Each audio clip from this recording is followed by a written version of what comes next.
All right, Kris. Okay, now reflecting on, see, you spent 20 years in prison, basically, just about half of your lifetime.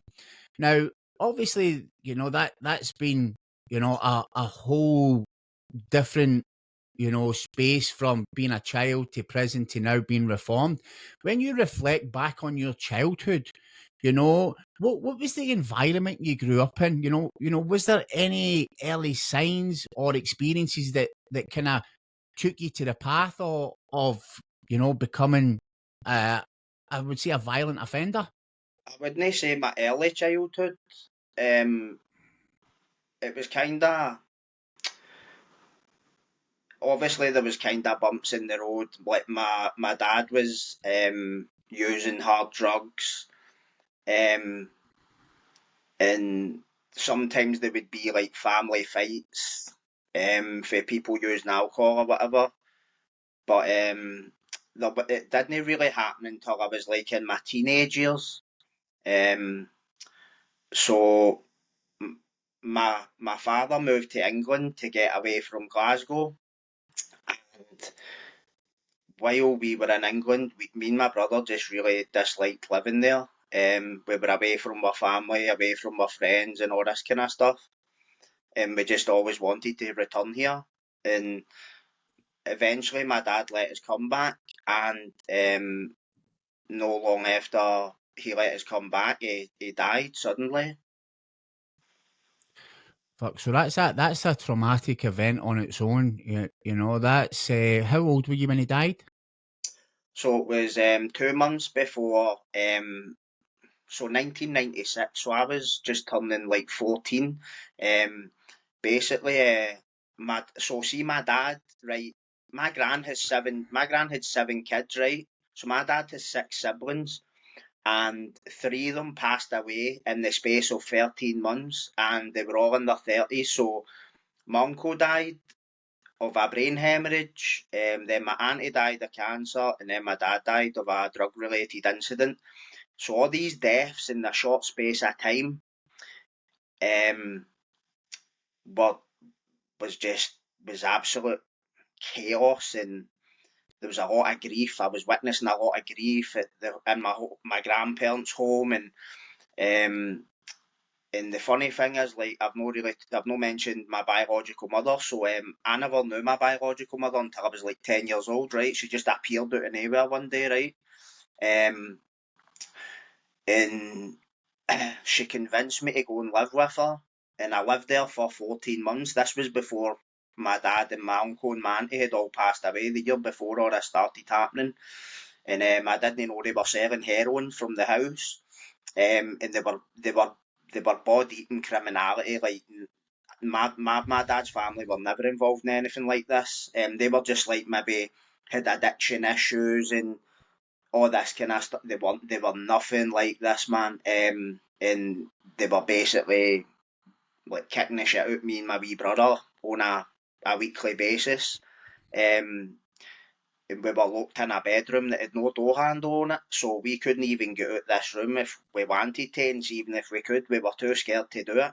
And eventually, I'd ran away a couple of times and been taken back.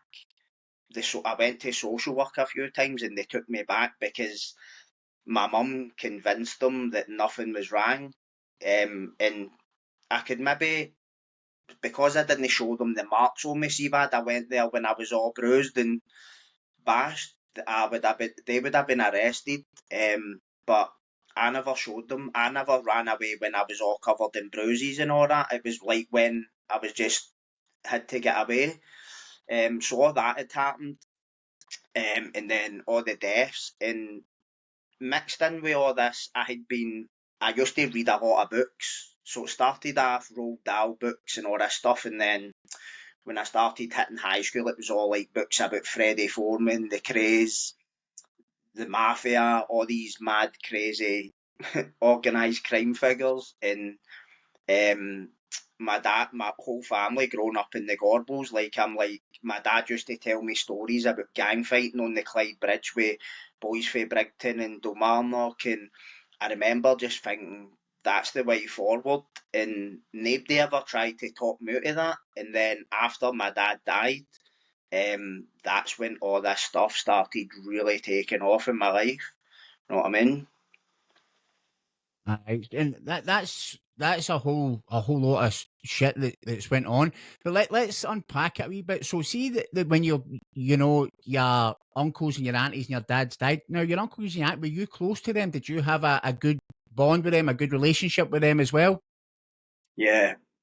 Aye. See them every day. Seen them every day And up until I was 12, 13, yeah. right, wow, okay. So that's three important people that is at a young age is obviously died in your life. And that when you were staying with your mum and you're going to see the social workers and you're explaining to them what's going on, when they take you back and they don't do anything about it, what impact does that have on your view of authority? Do you remember if that kind of was like, you know what, fuck this, man, I'm not going to trust authority here because I'm going to them, and when I go to them, they don't care. Lachlan, I still don't trust them to this day because of all that. I really, even when I was in prison in my later years, like, I'll get into this later, but I actually committed a violent offence against two social workers when I was 15 that we'll get into later when you ask me about it. And I believe that thought was always embedded in my head, but it was an opportunistic crime. It wasn't a premeditated offence by any stretch.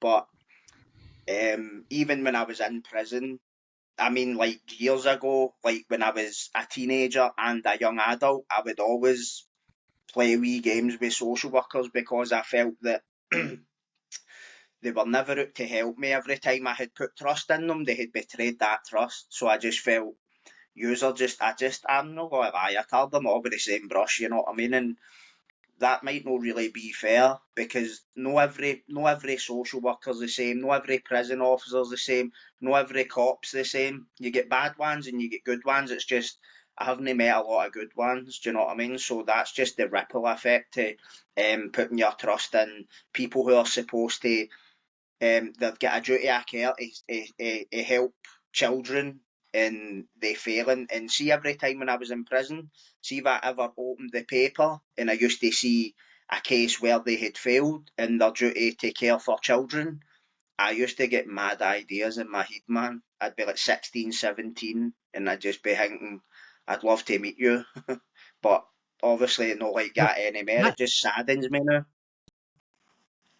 but that's understandable because that's been your lived experience, and for Yeah, a yeah, child who sees that as authority, and then that will scar you and that will leave you with wounds. And unless you're looking at it now in hindsight and saying it's different now. But as a young child who hasn't developed yet, who's still developing mentally, the brain is shaped by the environment. And, so your environment is shaping who you are at that time. And yeah. and you've lost trust in your authority. What about, did you have any people, and I know you said a minute ago that nobody kind of tried to, deter you from this, but did you have any kind of people who were trying to kind of mentor you or guide you in the right direction? Because obviously with your father using hard drugs, he's probably not going to be in telling you about gang fighting. But did you have anybody to kind of? Because for me, I had an uncle and stuff who would try and lead me down that path of righteous and being good and not continuing to commit the offences I was doing. Did you have anybody like that in your life? No, not at all. Sadly. No. So yeah, and it is sad because when you've not got that, you don't really know if you're doing right or wrong. So you've and you had, because I've seen some of your other stuff, and you had a relatively kind of happy childhood where you said you were just kind of playing, reading, going to your grandparents, and it was when your dad died that this all started to happen. So if you don't mind, when your dad died, what was the immediate kind of, thinking in your mind? Was like, fuck the world, this is fucking no fair, or was it just a mixture of not understanding how to deal with this everything that was going on with your uncles, your aunties, your dad all dying? Well, the funny thing is, I remember going to view my uncle's body in the funeral parlour. I remember going to visit my aunts in the funeral parlour, and I remember we were all just crying around his coffin. But my dad's body was not fit to view, so it was almost I was in denial at first. I thought he had made this up so as he didn't need to see me anymore and all that. And do you know what? I didn't shed one tear. I didn't cry when I got told. I didn't cry when I went to his funeral. On the night I got told, I went into my house and got a baseball bat, went and got about 4 of my pals and went into the neighbouring area where we didn't go on with anybody, they didn't go on with us. Like, if they caught one of us, they'd have kicked the shit out of us. We caught one of them, we'd have done the same. When we were there, didn't get empty, but it did come out, and it would always come out when I had been drinking. And it was like this demon would just come out of my body, man. I would see somebody who I remember I'd be walking down the street one night, and I would see I'd been drinking. Say I was 14, right, and I would just change. It was just like my psyche was coming to the surface, all this pain and trauma, right, and I would see somebody who had maybe battered me in school, and I had never done nothing about it, and I would project all that rage onto them as if they were the ones who'd caused my father's death, and that was the driving force behind a lot of my violence as a teenager and a young guy. It was like I described it to somebody as like, it's like a nuclear reactor inside a submarine. You come to the surface, it comes to the surface to fire a missile and then just goes back under again. And you know about nuclear power, lasts a long time, doesn't it? Yep. So, see what you said the drinking, because I can relate to this, because my mum used to say that I was Jekyll and Hyde. See, when I had a drink, I became this monster, and I would do things that was unimaginable to my mum, you know. And I started drinking about 15. So, when did you start, drinking alcohol? First time I had ever tried it, I was 13, right? But that was like the one off, and that was in Hastings. I was with my brother, and my brother took me to a party, and it was all like these older people. They were all like 19, 20, taking speed and all that. But I was like pure. I I used to think like people that smoked weed were like know how the disparaging term we say junkie. I used to think like they're Yep. junkies, man. They're smoking hash. So imagine what I thought people taking speed. I'm a 13-year-old boy. I was quite sheltered from my dad's drug use in comparison to my brother, right? Um, didn't see him doing anything, and but I would see the effects of it. I would never see him doing anything, but my brother's seen him doing stuff, and my brother would go with him on these mad trips, whatever. But I was quite sheltered in comparison to my brother that way. But the first time I drank was then, and then never done it again until we came back to Glasgow, and then it was it was like every weekend then almost. But when my dad died, it was like a release valve. Like, I wasn't sitting drink. Back then, obviously, alcohol was a lot cheaper. We're talking the mid to late 90s. But I was just getting drunk with my pals and just going out to, because look for people who were involved in uh, street violence in other areas. So basically, other areas equivalent to me and my friends. The stuff they're doing in their area, we were just going out looking for them, and sometimes we'd find them. Sometimes we get chased with the cops. Other times we would no do anything. Do you know what I mean? Aye, mate, I totally relate to that. That was very much the same as kind of my experience. Now, see when the drinking, see when you first kind of found alcohol, and for me, alcohol gave me a feeling that I loved it to begin with, because I was a very kind of I wouldn't say I was shy. I didn't have a lot of confidence, and when I drank alcohol, it gave me this personality that I felt that I could fit in. What it also done for me was it gave me the ability to do things like attack other people or use weapons when I was sober. I wouldn't have done it so much, you know. When you were drinking the alcohol, was that an escape? You know, did it make you, feel a certain way that you felt like you could just handle life, you could get on with shit? No, it was just for pleasure. I've got to be serious with that, con, right? See, the violence, that was like my alcohol. It made me feel better about myself. It was a rush. I remember, like, I would, me and my pals would go to, so the high school, we were all kicked to it, but there was like 5 different schemes that went to this school, and we would all meet up during the day, get our bear glasses on and scarves around our faces, hats pulled low, and get big machetes, baseball bats, iron bars, and we would just run right through this school chasing boys we fought with and get chased after teachers. And eventually, what happened was the school had two cops patrolling the school on break times, lunch times, and home times for quite a period. I don't know how long it was. We're talking 96, 97, and they'd actually came to me, my best pal's house.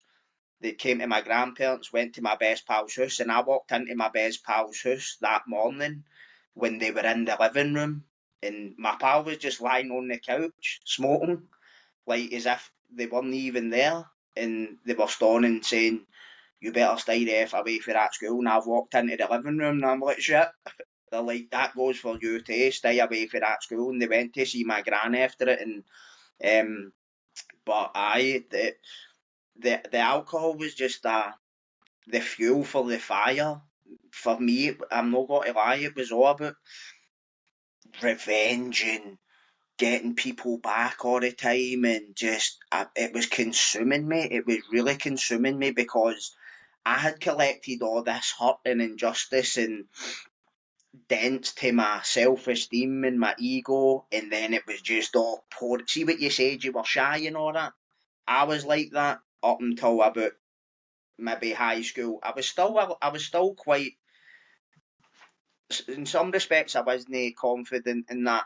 But when I became a teenager and this happened, like, there was just, I had no self control. I was just so impulsive, man. Just, mate, the best way I could explain it is I could hardly control myself. You know what I mean?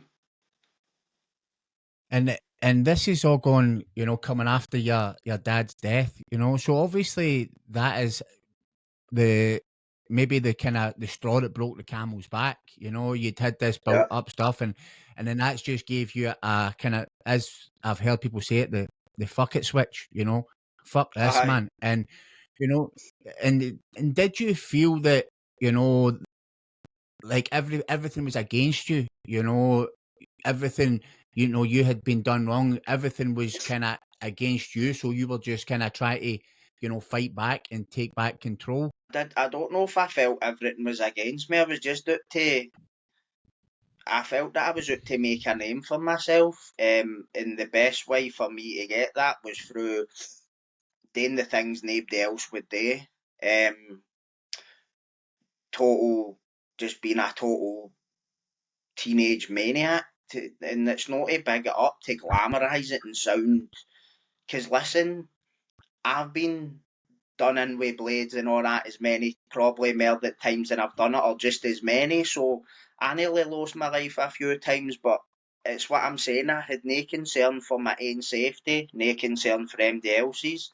Do you know what I mean? Just, and a lot of it was maybe to do with, maybe subconsciously, I was looking at it like, I've always been on the receiving end, getting the shit kicked out of me off my mum and her husband. My dad no giving a shit about me. and boys laughing at me in school, but bigger boys battling me and not. And then when that happened, it was just a total metamorphosis, man.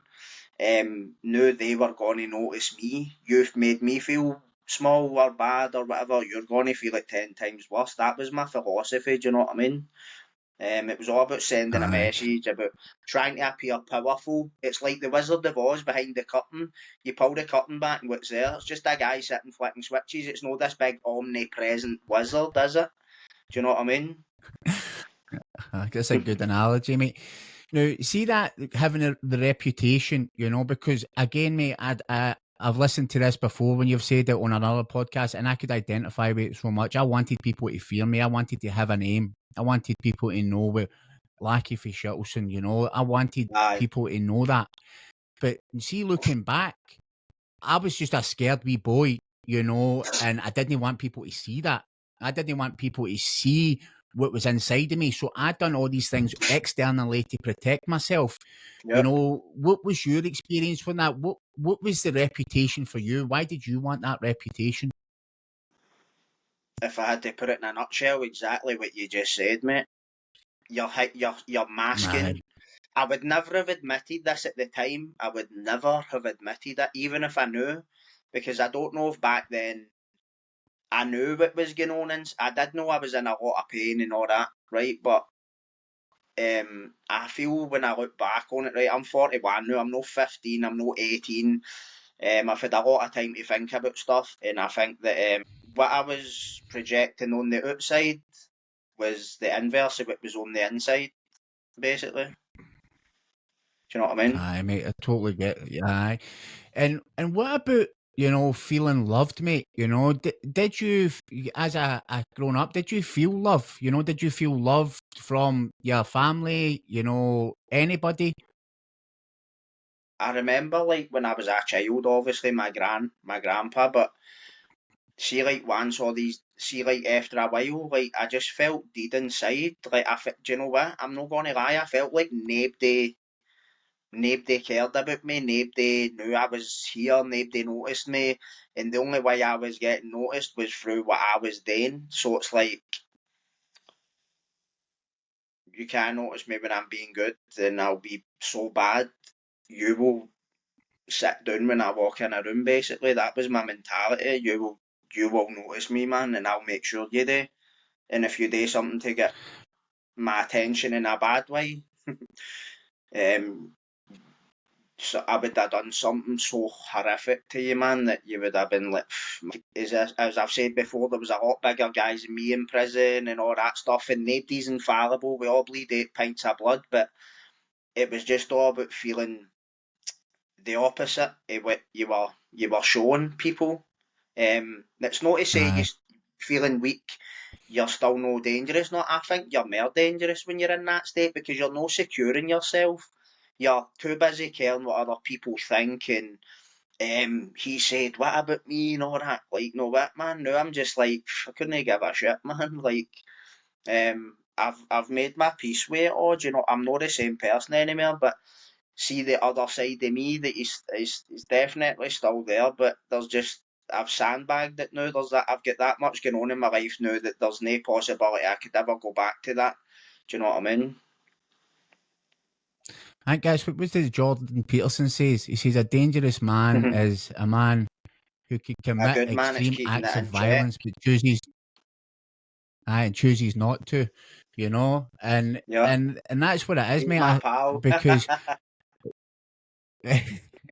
and I love that kind of stuff, mate, because you know what? It's you've lived that extreme side, mate, and you're choosing now to give back, to help people, to raise awareness, which is just it shows that even though that was tough for you, it wasn't all pointless because now that you're using that as fuel to benefit others, to help others.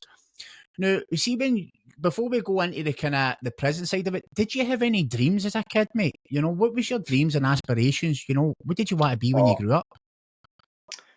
funnily enough, for like the age of 5 to like the age of 11, I wanted to be John Claude Van Damme. I was into all these martial arts films and um, just I thought all the films were amazing. I was really right into it, but like my dad never had the discipline to keep me. He would take me like to a class for like 2 weeks, 3 weeks, and then it would stop because attending somewhere like that takes discipline on the parent to make sure the kid sticks at it as well, do you know? But after like my dad died, no, I was just like obsessed with becoming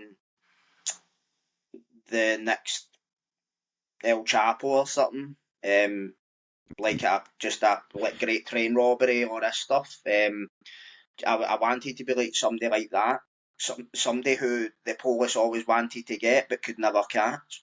And just I'm just glad that I never ever got even a fraction of the way there, man. Because I think once you get into that kind of game, there's no going back, man. The only going back is a prison cell for the rest of your days, or in a box, or else in a shallow grave in the forest. Do you know what I mean? Aye. And what was the discipline like, mate? Did you have any discipline or punishment within, the family? What did you have anything like that? When you No, were 13, so 14, 15? all right, you mean do you mean growing up as a child, or do you mean like after my dad died? Even growing up as a child and after your dad died, like what kind of discipline did you have in there? Grounded, or Grounded? maybe the odd slap to the head. But I never got beatings, never got hit with weapons when I lived with my mum in from October '93 to December '94. This wasn't discipline. This was basically torturing kids, like just battered with belts and I got 3 cot sticks. See the bars on a baby's cot, like 3 of them snapped off me, and this was all the period I adhered to for running away. Just remember my mum whacked me on the leg with a golf club because I came back for the shop where the guy short-changed me like 50p or something, and I didn't count the change, and she flew into this mad. You ever seen Misery? Cafe Bates was like that, man. Aye. That's you would just see you just see it building and building, and her eyes bulging out her head, and it's getting wider and wider. And I would just be total. My stomach would feel like it was about to fall out my arse, mate. Not even lying. 12, 11 year old. That's no discipline. People like that have got no right being parents. Do you know what I mean? Aye, so obviously that's kind of fucking left a massive scar because you've been, with your dad, your grandparents. It's been a relatively, safe environment where you felt, safe. And then you've got your mums and it's just this toxic culture where they're dealing drugs, they're violent, they're angry. You're exposed to all this, and we've not really spoke about that. So what was the process of your mum coming back into your life and how that transitioned and how you left? And how you got away for that. So basically, right. Obviously, as I explained to you, my mum and dad grew up in the same area, right? They went to different schools, but my dad and my mum had me and my brother in the space of 10 months, so there's not even a year between me and my brother. So at the age of 6 months old, my dad moved for the Gorbals because my grandparents had moved. My grandpa got a job in Cambuslang, right, and my dad followed to get away from them, obviously. My mum tried to take him to court, but there was just no way she was getting us, man. Especially with our family history as well. They've just got serious charges on their records. Um, and my dad got custody, and we didn't. I know who she. I'd heard her name in that, but like it was like the boogeyman kind of thing, right? Like Freddy Krueger's bird or something. Just you'd say her name and you'd be like shit. But anyway, she appeared one day, right, in my scheme, sitting building a gang hut with my pal, right, and somebody came in and done that to me. Here's a woman out there wants you. I'm 10-year-old, mate, right, and I've walked out, and she was standing on the other side of like a waist high fence, like, come here. Now I'm like, shit, man, I thought I'd been fighting with her son or something, and she was going to get me into trouble. And I was like, who are you? And she's like, I'm your mum. And I started talking to her, and obviously she's acting seemingly normal on the surface, all that kind of stuff. She's like, where's your dad? Go to take me to meet him, I want to talk to him. I got in the motor with her and her husband, went and met my dad, and we went to a pub to talk, and they two were talking, and she's like, can I take Paul and Kris? That's my brothers, right? And my dad's like, no, you can't, blah, blah, blah, right? So when we went back to England, she gave me her phone number and all that, and says, keep phoning me. She'd let me reverse the charges to phone or not, and then she says, do you want to come and stay with me? And I said, aye. My brother said he wanted to go as well, but I think he was just trying to get back to Glasgow to use that as a springboard to get back to my grandparents, which he ended up doing, right? But I stayed there like a pure naive idiot, man. Obviously, I'm a kid, you know what I mean? And I wanted to get to know my mum. I believed what she was spoon feeding me about living a happy life. I'd have my own room, and because I never, like, when I was staying with my dad, he'd other kids in that, and it was like he was showing me it was like a family within a family. Do you know what I mean? It was like me and my brother felt left out a lot and that, so I think we resented him for it. And I stayed there. So we're talking October '93. By about December of that same year, I knew something was wrong. And I ran away in Hogmanay, New Year's Eve, 1993, and to my grandparents, and it was only my grandpa that was home alone, and he was that scared of my mum's family. He phoned the police to come and take me back, and the police came. They took me back to Rutherglen police station, and I had to wait in a room until she came. And see, that whole time, mate, do you know what I felt like? Imagine being on death row and just waiting for them to come and open your door to take you to the chamber. That's how I felt. No even got to lie. And when I went out to see her, they were smiling, but they weren't smiling with their eyes. It was how you ever look at a shark or an alligator and it looks like it's smiling at you, but there's nothing in the eyes. That's how they look. And I was mute. I couldn't speak. I just wanted to fucking grab onto the copper's legs or something. But everything was going through my head, and they took me back to my mum's house in the Gorbals, and as soon as the lock snapped shut, man, they were on me, man, battering the shit out of me. I had hair at the time, obviously. They were dragging me about with the hair, and it was like an interrogation. What did you say? And then what did they say? And then what did you say? And in between all these questions, I'm getting hit with weapons and all, well, belts and sticks and shit. So, or a punch and all this kind of stuff. It was absolutely fucking horrendous, mate. Know what I mean? When I look back on it, Just listening to it, mate, I'm trying to picture it in my head, mate, and it's just it is horrific, man. It's no child should go through that, but especially from the hand of a mother. But I can somebody gave understand birth to that you. wanting to. But I can understand that you wanting to build that relationship because you've not had your mum and you've probably seen other kids with mums and you've been wishing, where's my mum? You know, why is she not here? Yeah. Does she love me? Because that was the kind of the feelings I had. My dad left when I was younger, but I never realised how much of pain I had from that because as children, we take everything personally and we blame ourselves. They don't want me. They don't love me. You know, why do they not want to be with me? And you know, but then on top of that, you've went to Hastings, and then your dad's got this other family, and you're feeling left out. So, Mhm.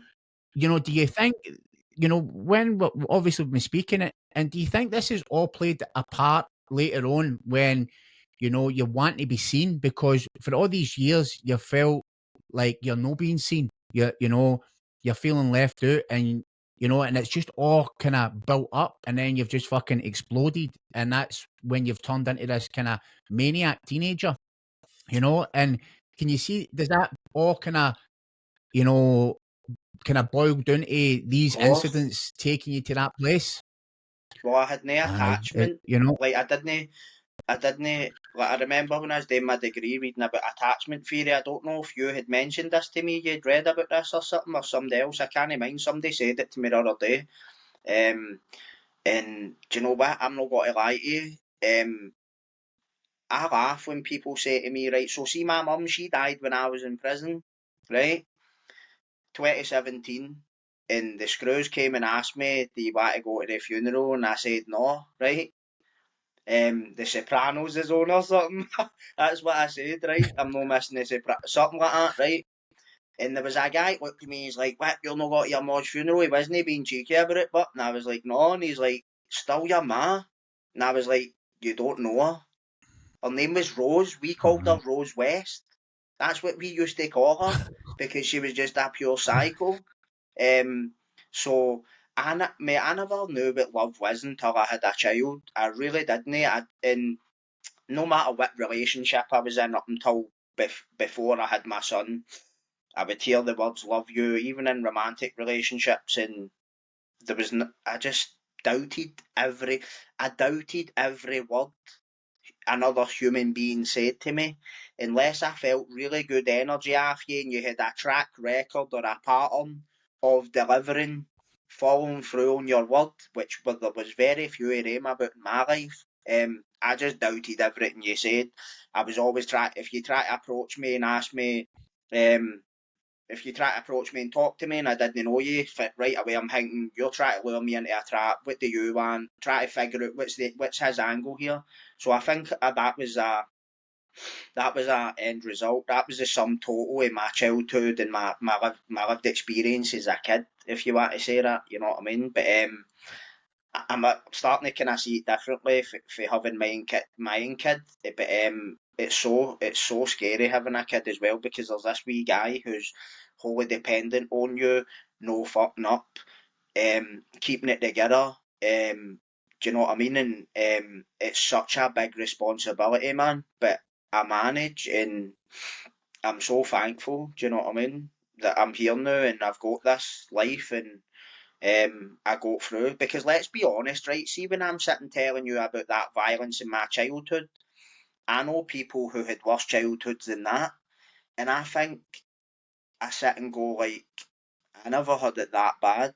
Because see, my wee brother Tony, he was the only one of my mum's children who wasn't taken off her, and like I remember him telling me that when she went to prison, like he was living in abandoned buildings and eating out of trash bins and all that because of her, mate. She was packing.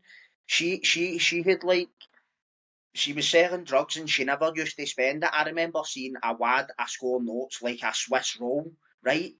I remember seeing that in her house and I contemplated taking it. And I remember thinking like she got like an inheritance when her mum died. It was like 40, 50 grand. And she's letting my brother sleep in the streets and all that when they send them money out and all. And I just thought, you can't even be called a mother. You were a life support machine for me. That's all you were. You know what I mean? To put it bluntly. I can understand you're feeling that way, and seeing you, knowing what you know and everything, is that still the way that you feel? Have you forgiven her? Or do you still have Nah, that that'll kind never of, happen, man. you know? You have to. How could I ever forgive somebody who put their own needs? Parents, a parent, somebody who is a parent, it's your job, your duty to put your kid before you. And I do that every day with my son. I don't care what I have to do with it. My son's getting first. So there's I think I would need to have some sort of love for her to forgive her, and there's just nothing there, mate. There's absolutely nothing. I'm completely indifferent towards her. I don't have anger, don't have nothing. There's just nothing there, mate. There's not even a light, a bit of a light there, man. You know what I mean? Just no. It's understandable. And what about school, mate? What role did school have? How were you in school? Did you, you know, were I you loved kind it. of intelligent? You loved it, And Well, so, what happened there? Did the school try to help you? so um, there used to be like talk in my family, right? I don't think it like this. I know I've got some kind of weird skills, but I remember my dad telling me that my primary school, when I was starting school, my brother started the year before me, and they had actually considered starting me at the same time, but they didn't because my dad says there was only one P1 class. So we'd have been in the same class, and because we looked very alike, everybody thought we were twins. And my dad did dresses the same up to like the age of 10. Because anything he go, I go, you had to buy two, everything. and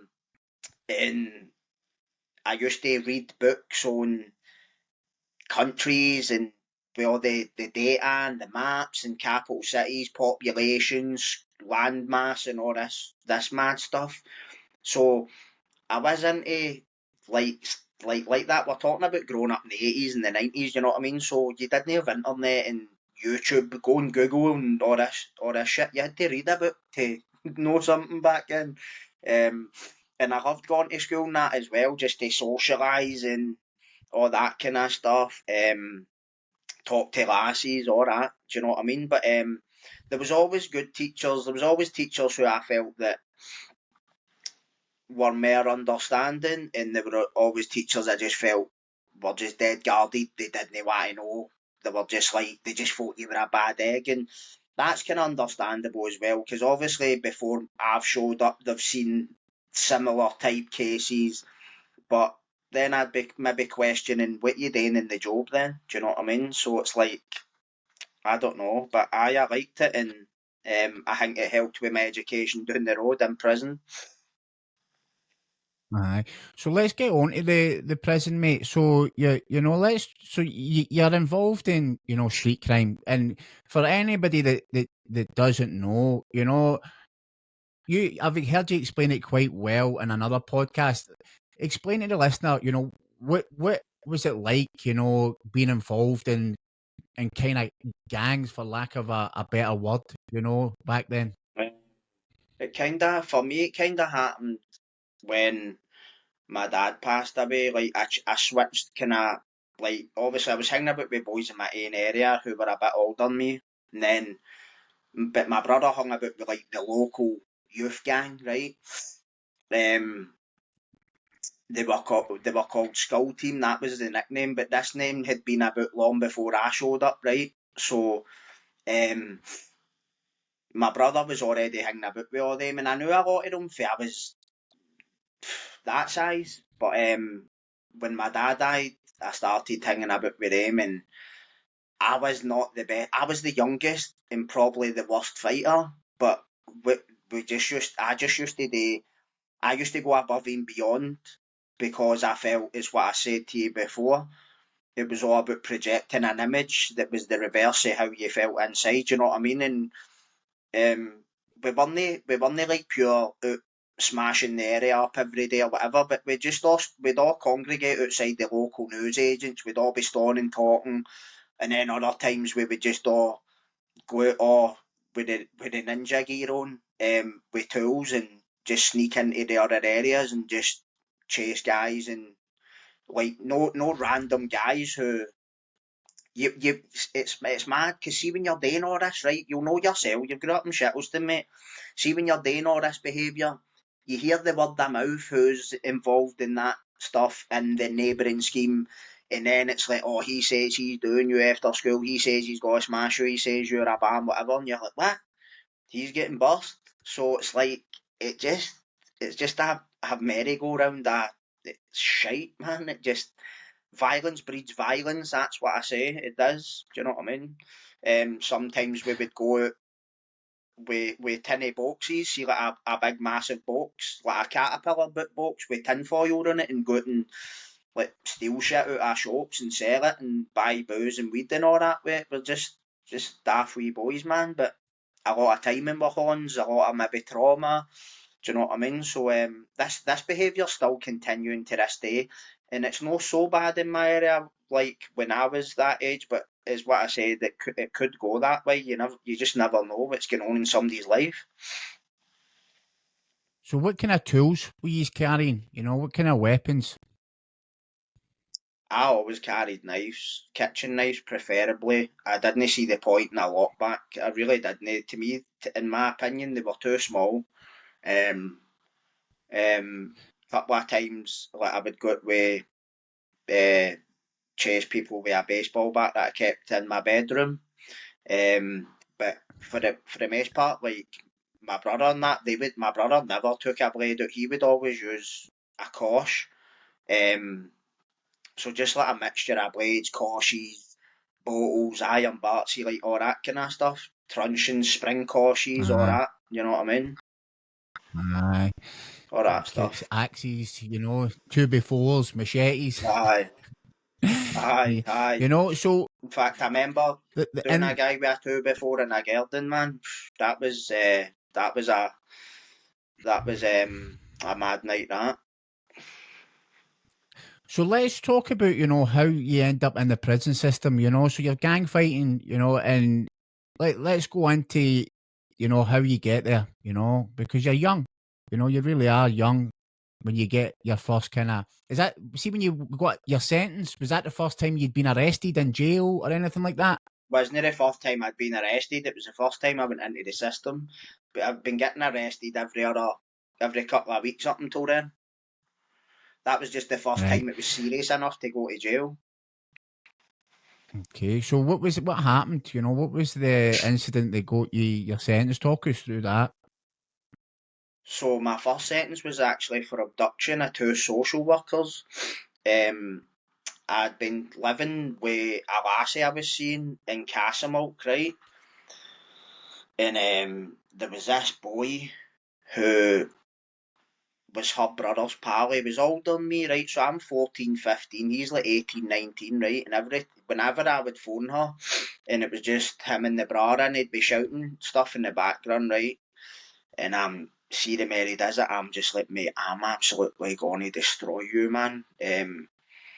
And I'm quite strange in the fact that back then when I was having an issue with somebody, I would learn everything about them that I could. I would learn where they went to school, what they eat for breakfast, what kind of trainers they wear, where they stay, is their mum and dad got a car, do they have a car? I would want to know everything about you, how many squares you use in your toilet roll. There was no information that was, no, I'm being serious, mate, right? Because know your enemy is the best means for winning a battle, isn't it? So Yeah. we found out that he worked in a shop in Govan Hall, right?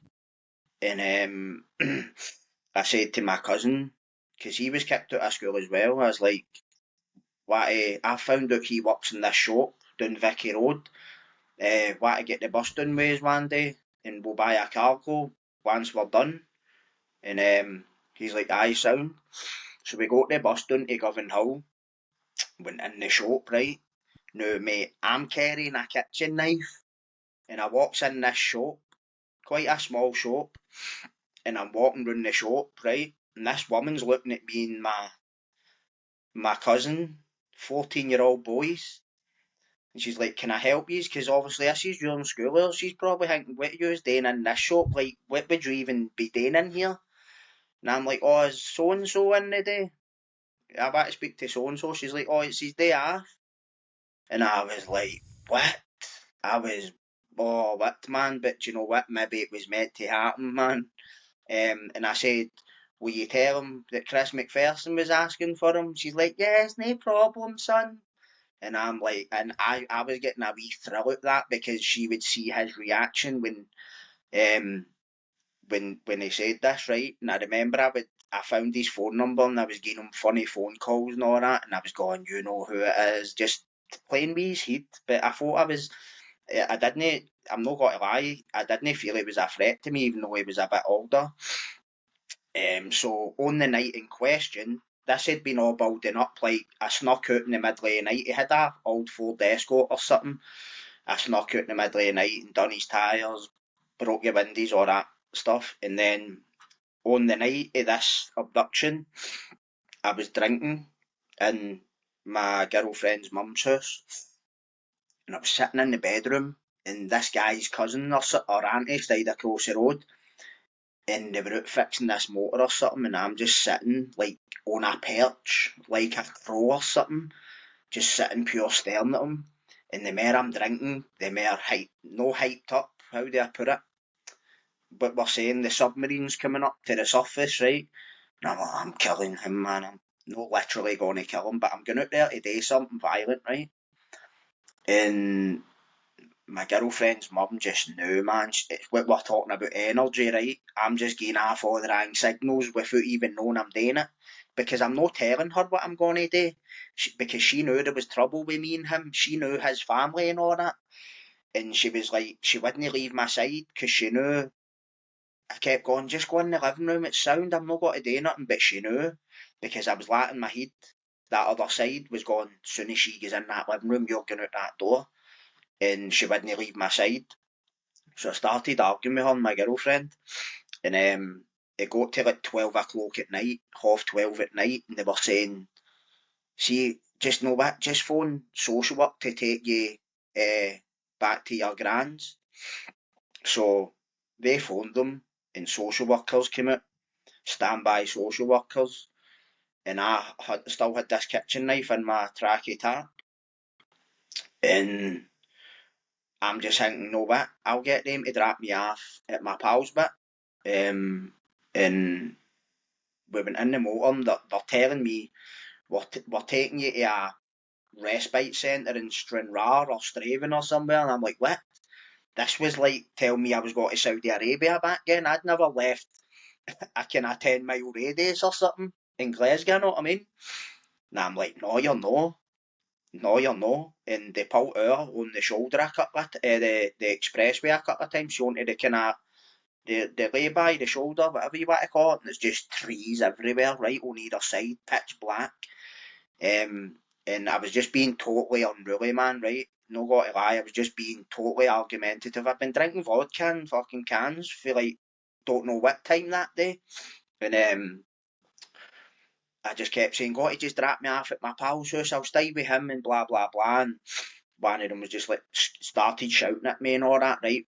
And I just was like, no, you're not taking me here. And I've just whipped this big blade out and done that. Fucking turn this motor around and you're getting this, man. And they turned the motor around. And on the way, I was giving them directions to where my pal lived. And on the way there, I didn't know this at the time. It came out and caught one of them had tried to activate a distress button in her bag or fuck knows what, or in the motor. And I heard it, and I was like, "Are you fucking? Is this motor bugged?" And I was ripping all the seats open and cutting all the, because I heard a beating or something. I thought there was a tracker in the motor, and it turned out there was something in the motor. But we got to where my pal's street was, and by sheer luck, there was a cop car in the street looking for somebody. It wasn't looking for me.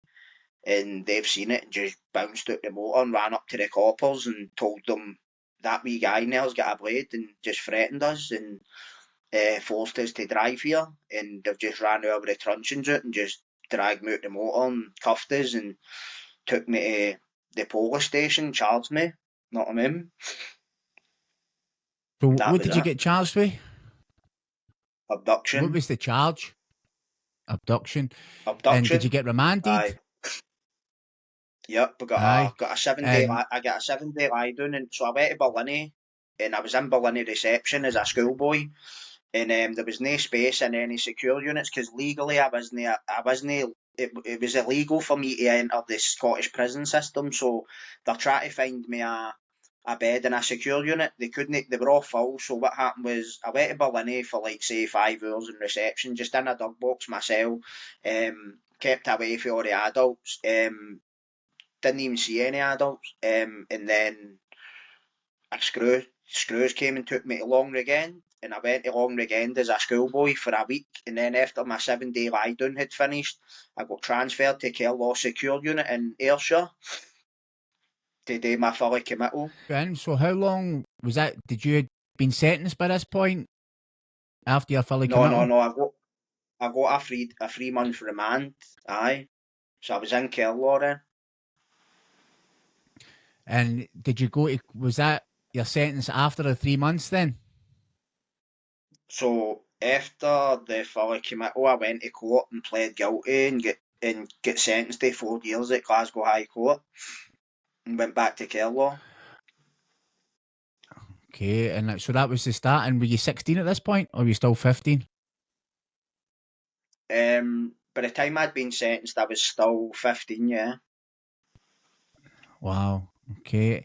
And that's you. You're in the prison system now. So what happens there? How do you, when you you've already been in this, Kello, but what was going through your mind at this point? Was there any remorse, or were you just kind of still, that train of thought, fuck everybody? Nothing.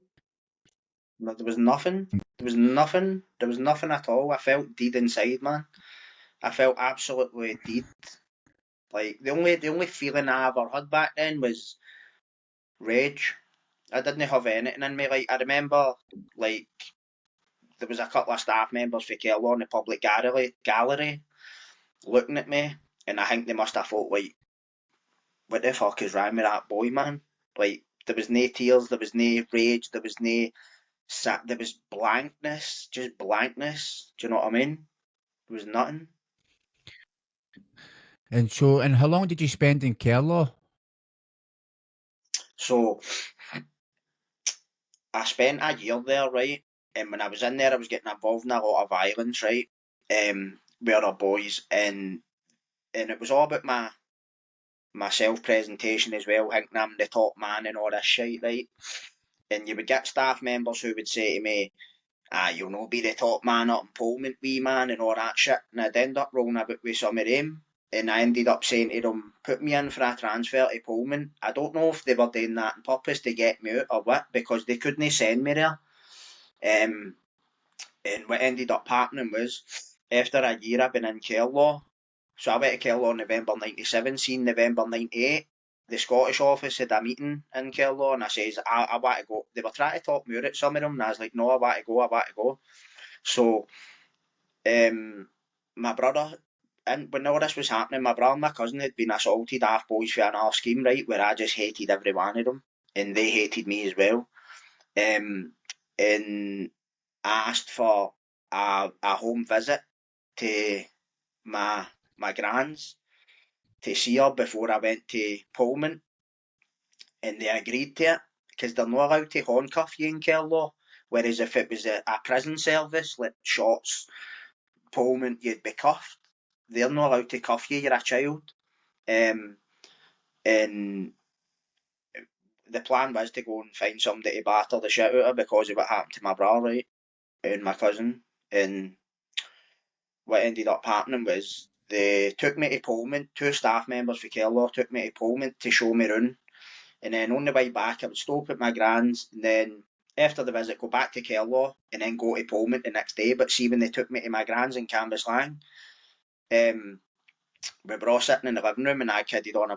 I says to my brother, "You walk out the living room, and when I see you walk out, I'll kid on. I'm going to the toilet, and we'll just walk out the house." And that's what we done. And they sent out the fucking armed response and everything, mate, to get me back. Because the amount of violence I was showing in there, and the things that I was saying, the threats I was making, like I was threatening staff members every day, threatening their families. See, like if I was fighting with a staff member and they done something to me, I'd be like, I'm going to kill your whole family. Not, do you know what I mean? It's no wonder they were fucking bending me up. Know what I mean? Because who's got to listen to that? Do you know what I mean? So I feel like when they were bending us up and all that, I was deserving it, but do you know what I mean? It was just a manifestation of what was going on inside me at the time. So the armed response came, got us, took me to the police. They captured us in my pal's house, kicked the door off. It wasn't kicked right off, but it forced open. Street was it was like a big kind of horseshoe street, and it was like hangweed at both sides and all that. And I'm glad I was drinking at the time because I would have shit myself, mate. Like I've never seen it like this. And see, when I'd spoke about this in another podcast, see the boy whose house I was in, he private mailed me, and he's like, I remember that. I was only 11 or 10 year old when that happened. I had to get took to my auntie's house, and I was like, fucking hell, know what I mean? But chopper it and everything, it was mental, mate. Do you know what I mean? But I get an extra charge for that. I got took to Pullman and got out after like 3 years or something. So why did you want to go to Pullman? I think it was to try and prove myself and I can handle it and all that shit. Do you know what I mean? Because obviously when I would be fighting with other boys in Kerlaw or fighting with staff, they would say you wouldn't be the big man in Pullman. But then see when you go to Pullman, you go to I went to the under 18s hall, which is kind of a mixture of just normal boys and boys who just would not survive in the mainstream part, right? And then when I would go up there, it would start over again. The cycle would start, and it would be you wouldn't handle it down the mainstream. So I asked to move to the mainstream bit, and then went down there and ended up in and out the seg and all that shit, threatening staff, all that, man. Do you know what I mean? And it's just all about trying to show I'm no weak, I'm no scared, all that, mate. That's what you're saying about when you're young and you're all about peacocking. Do you know what I mean? Aye, good. Aye. So you done the 4 year in total then. So you done a year in Kerlaw, then 3 year in Pullman. So I mean, sorry, basically, aye, with Pullman. so it worked out that I done about 2 year, no, about 2 year 11 months in a bit or something, because back then I don't know if you know, you used to be able to, so see if you were in a fight in the jail, they used to be able to add days onto your sentence. Added days awarded, it was called, in the orderly room. I had added days for fighting, and the 3 month consec for absconding for that visit to my grand's, which you do half of back then. Don't know what it is now. So I had a wee bit of time added on. I was meant to do 2 year 8 months or 2 year 7 months, and ended up doing 2 year 11 and a bit or something. And got my recall as well. So I ended up doing like nearly all the sentence, man. Know what I mean? So you get out, and what are you then? 17, 18? I had no long turned 18. And you're I out, was and how actually long were you out for before? I was out for about maybe 7 months or something back in. You know what I mean? And when I was out, I was just doing what I was doing before, but maybe a bit worse. So see when you after the 7 month, you get recalled. What did you get recalled for? Assault to severe injury, basically a stabbing. And did you get extra time for that as well? What happened was when I got done with that, they used that charge to return me to prison, revoke my license. The parole board revoked your license, right? So the police had been had been investigating me for other violent attacks, right? And this was the one they had people coming forward for. Put me in back in Pullman, and then I done like the other bit of my recall. Say there was like 8 months or something, right? Something like that. It was from June 2001 to February 2002. So I was getting out on, I think it was the 12th of February 2002, right? It was a Tuesday. See, on the Thursday before that, the week before, get took to Glasgow Sheriff Court, right? Didn't know why I was there. I was the only person for Pullman there, and I was in a cell myself in the iron lungs that's here in the basement. And Yep. I was there for like 9 o'clock in the morning. See, about 6:30 at night, they came and gave me my charge sheet. There was 4 serious assaults on it or something, but it was all part of the one incident, and it had happened before this stabbing that I had got recalled for. And I was just like, I'm not getting it now. So what happened was, on the day I was meant to get out, I got a gate arrest, took to Ballini, and got out after I got bailed after my 7 day lie down. And funnily enough, the indictment with the few charges on it that got dropped before it even made it to court. But the other one that got me the recall, I went to trial for that, and the judge gave me probation, 2 year probation, because he was like, "Do you want to change your Wow. life, not?" And I was like, "Aye," but I was just choking to get out the court. You know what I mean? I did what I was kind of thinking about it. I was mulling it, but I didn't have any way of changing back then, and I had no like things to hit what the assistance literature calls a hook for change, something to grab onto to catalyse the transformation process. I didn't have any of this, didn't know about it at the time.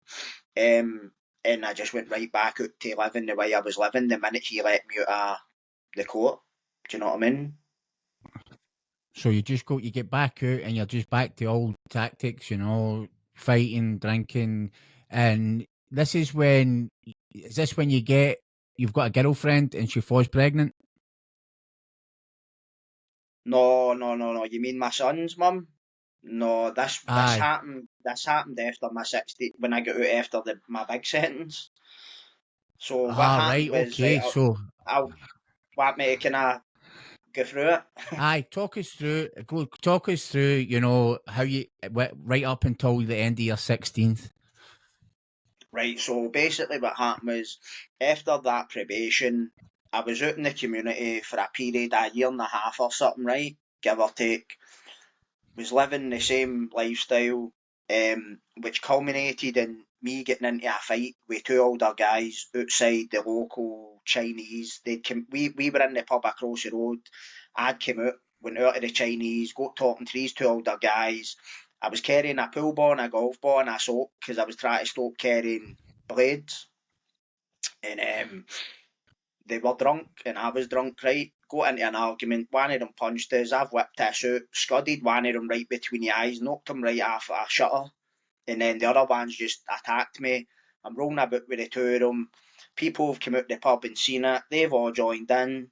We've just basically beat them into submission. They said in court they had no means of escape. They did. They could have fled. They lived up the top of the road. They could have ran home, but they were steining, fighting us, and they punched one of my pals, knocked him clean out, right? But in court they were saying, oh, they've been herded into right, but you know what? It's done now. So basically, we'd overwhelmed them, and the wee mob were watching this for somewhere when this was all happening. See, once the guy who'd punched me, I remember him lying on the ground, just bleeding out his head and all that, and I was just whacking him with the pool ball and the golf ball, going, say you're sorry, because I was just so offended that he'd punched me, right? And especially in my own scheme when he's not even fair here, I was just like, how dare you? It is what it is. Do you know what I mean? I'm only 21 at the time. My young cousin had just been diagnosed with leukemia, and I'd been to see her in York Hull the day before, and it just kind of fried my nut a wee bit, seeing all these wee veins with tubes hanging out them, and maybe I was projecting that pain onto these people. Do you know what I mean? And when we'd left them lying on the ground, just turned to walk away, and I heard them screaming when I got to across the road. It's not even a big road, it's a small road. It's not like I was miles away. I was maybe 20 feet away, 30 feet away, and I heard them screaming. I turned round, and one of the wee guys was squatting and poking them with a blade, and he punctured the guy's one. They said in court all the wounds were superficial except for one, which punctured his lung, and that was what got me charged with attempted murder and a serious assault. So there was four of us out of about say 12, 15 people, whatever it was. I can't remember the numbers, but there was definitely a few of us, right? So we had went to court. They all got bail because they'd never been in trouble. I got remanded, and we went to Glasgow High Court, went to trial. The guy said in court it wasn't me that stabbed him, but I was still getting, because I was carrying them, because I'd been in the High Court before, and done with a stabbing the other one I told you about. And we were all found guilty, and they got 7 years each, first offence, and I got 16, but it was 10 years with 6 years extended licence. Do you know what I mean? And that was it, man. It was game over. I got out after 6 year 8 months. So I went to prison in 2003, and I got out in 2010. Met my son's mum. Got her pregnant and got recalled for breach of the peace 2 weeks before my son was born. Didn't get back out till he was 8 years old. Right, so see when you get that 10 year, mate, with 6 year, what was that? What was it feeling like then? You know what I mean? What was going through your mind at that point? Do you want me to be serious with you? Aye. I felt that it no saved my life. See, before this happened, a copper pulled me up in the street one day. I was standing talking to these two lasses, right? And there was two of them or three of them, and they says, "Can we have a word with you?" And I'm thinking, shit, what do they want? I thought they were going to fit me up or something. Now that's never happened to me before, right? But I was just thinking, shit, what do they want? And they were saying to me about the shit my pals were doing and how will I speak to them, and I'm like, it's nothing to do me. And they said everything they do is to do with you. Um, it doesn't matter if you're there or no. Your name's always put down as like it's because of him. So anyway, he said to me, it was an older guy. He says you'll be dead by the time you're 25, because I'd had a few. I've had to go to hospital a few times for operations for stab wounds, right? And I remember my gran always used to say to me, about me and my brother, she used to say, one's going to OD and the other one's going to get murdered. And it used to freak me out. So, in the run up to that sentence, I felt different, right? Before that offence, I felt different. Can't explain it. Just knew I didn't want to live the way I was living and do what I was doing, right? And I remember writing letters to colleges and all that and just asking how do I join, and mate, I'd actually got the Iraq War had just started, and I'd always wanted to go to the Navy because they sail all around the world and see all these mad countries and all this stuff, right? But I'm terrified at open water, like sea water. Just I stay away from see like the sea. So it's like, how can you join the Navy when you're shit scared that like you need to learn to swim basically. And I nearly drowned in a swimming pool when I was 12 or something. So I had a frightening experience in a swimming pool, shall we say. And I was just like, what do I do? So I was looking for all these ways out. Um, and basically that sentence got me first. And I thought, you know what? I'm going to use this sentence. I've got long enough to do something with this time. And I'd heard about the education that you would be able to access in the adult prison system in Scotland as opposed to the young offenders. It's no the same, right? You can, I don't know, but it was back then. I don't think you could do a degree and all that as a young offender. But I ended up. There was a prison officer in Berlin, and what he actually says to me, he says, when I told him what my plans were, he said, I think this sentence will be the making of you, wee man. That's what he said to me. And you know what? He was right. And I was walking away thinking, did I just hit him with a lot of shite there? Do you know what I mean? So it's what you're saying about your self-doubt. And then when I went up to shots and started my education, see when I got my first OU course and I seen the reading, it was like a box full of books and paperwork, and I was like, what the hell have I done? But I got through it. Know what So I mean? when you go up to shots, is that what you went like up to shots to start your sentence? And initially, straight away, is that what you're thinking? I'm going to do something university wise. I'm going to do something with myself. Well, I'd already started then education when I was in Berlin waiting to go to shots. I did like, know how you used to get things called NCs, National Certificates? I'd done about Aye, aye, three, aye, aye. so it's like a 6 month course. I'd done 3 psychology ones in a month or something for my SQA. I was just sitting in my Peter, because in bar you're locked up all day. Berlin, you don't, it's not like shops when you're opened up all day and sitting on the couch, whatever, because obviously it's different up there. But in Berlin, I was just like, what's next? What's next? What's next? What's next? What classes can I do? What qualifications can I get? I didn't have any. I went to prison before I left school. I never had qualifications. And every qualification I got in prison. You know what I mean? So, what can you think of? What sparked this change, even before like this wanting to do something different. You'd already been writing to colleges. Did you believe that you had something greater to do in this earth? I don't know if I had the mental capacity to go to think that much, like something to do on this earth and about my existence and all that. I just didn't want to live the way I was living anymore. I knew it was just hopeless. I was going to die. I was going to get killed, or I was going to end up doing life, or whatever. None of that's who consciously wants that for themselves, Um, No. and I think I was just trying to grab at something, and that sentence got me, and I think that I just thought, I'm away from the street now, away from all these influences. You're in jail and you need to mind your P's and Q's and all this stuff. But depending on what you get involved when you're in there, you'll be all right. You know what I mean? As long as you're not get involved in the politics and the parcels coming in, phones, whatever. As long as you're kind of keeping your business to yourself, minding your own business and all that, you'll be sound. Obviously, there's no accounting for some psycho who thinks you're looking at them the wrong way, but you just need to handle it, man. Do you know what I mean? Because you can't go down and, it's what I say, sign the sorry book and say, "Going to let me go home now." And because people say to me, "How could you handle that?" I didn't have a choice. I had to do it. I was locked in. Know what I mean? Aye. So what was your experience like in the adult prison? You know, did you get in any trouble in there, or did you keep your kind of nose clean? I kept my nose clean, up in shots.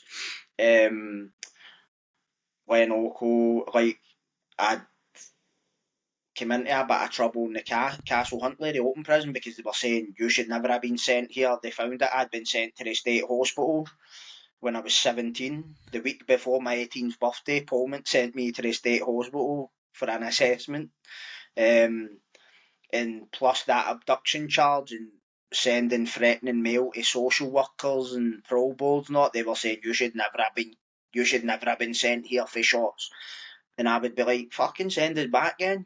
Do you know what I mean? But they were like, we can't until you do something. So I was just up there having parties, man, getting drinks smuggled in and getting mad with it, and sitting on the phone to a bird or two, just because they weren't giving me my home leaves. Took me about 6 months. Guys were coming up for shots before me and getting out before me.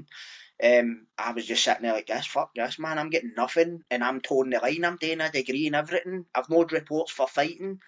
Shots were saying he's one of the better ones. We would have a whole full of guys like him. But when I'm going to Castle Huntly, which is meant to be reintegrating you back into the community, or treating me like a high risk, and I was just like, I was just becoming pissed off with it.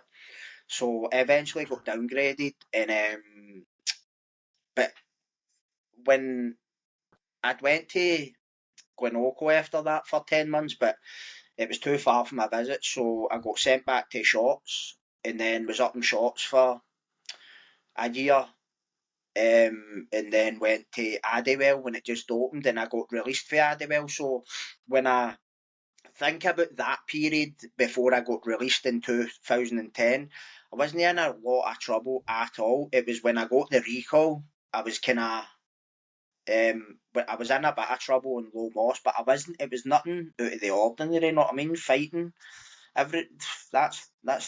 I wasn't like slashing people and trying to bash people's skulls in. I've seen a lot of this going on.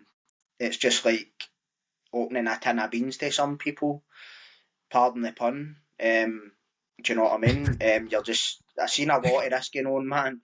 You just keep eating your dinner as if nothing's going on. But I just been in a couple of fights. That was it, mate. And then I went to Kilmarnock for my last 4 years. Don't think I was in any trouble down there. I had a couple of reports for maybe telling them to fuck off and shut my door when I couldn't be bars getting uppers. Nothing stood out. So did you do your degree before you were released? Before your recall, did you finish your Started degree? it. I started it, but I didn't finish it. I got out in 2010. I was halfway through it, and then when I went back into do my recall, I finished it, and during that time, So when you get out, right? So you've kind of done half of your degree. You get out, and you've got another half to go. And this is when you meet your son's mother. She gets pregnant. And why do you get recalled? breach of the peace. Was arguing with So shopkeepers. so you have to go and do another 6 year now because of a No, breach of the eight. peace. 8 years. 8 years. Oh 8 year, fucking three hell, months. man! So basically, For a you go breach. up. Wow. See being an extended sentence prisoner, but you go for pro every 12 months, right? So figuratively speaking, I could have been out after 12 months, and then if I didn't, then next 12 months, next 12 months, next 12 months until my sentence end date. I didn't get parole after them at all. They were just, every year they would hit me with a different excuse. And I felt like a pure mug even engaging them, even dignifying their job. And sometimes I have a laugh at their expense. I'll say, that's me been out 4 years now. I'm thinking about phoning the parole board and asking have I lowered my risk yet and all that. But do you know what? I can't show them what's on the inside. Do you know what I mean? No. And it's what they say, most reoffenders reoffend within the first 2 years. I've been out 4 years. I've never been out longer than 18 months in my life. You know what I mean? Now I'm sitting here So, with a completely different life. mate, and that's the thing is, you come out with a degree, right, in criminology and psychology. So, what role did you think the education had on you reforming? You know, you coming out a different person. I learned about myself, why I was doing what I was doing. Just because I'm quite a deep person. Even I'm a very self-analytical. In fact, I'm just analytical altogether. Analyse everything. My family even say that you analyse everything too much. And I think that it really helped me grow as a person. No perfect, but I've still got my flaws. But it really opened my eyes to a lot. And reading about desistance literature, I don't know if you've ever heard of that. So I desistance haven't, from mate. I don't think crime. so. So basically, that was what I ended up just reading all sorts of stuff about prison rehabilitation, desistance for crime. I was basically reading about myself. That's what I felt like I was reading about myself. I was looking at the literature, and the literature was looking back. You know what I'm talking about? To paraphrase Aye, mate, because Nietzsche. you can, you're realizing it though. You know, you're obviously identifying with it. So, you know, how has your time in prison? How's that impacted your perspective on life now? The relationships that you've got, your son, your relationship with yourself, with people in your life. How's that shifted how you look at things? It's made me see that I don't want to die an old man bitter in jail. I know people who like when I first went to shots, they were doing lifers that they had got when I was like 4 year old, right? And they're still there 25 years later, whatever. And it's like they were just really, really bitter.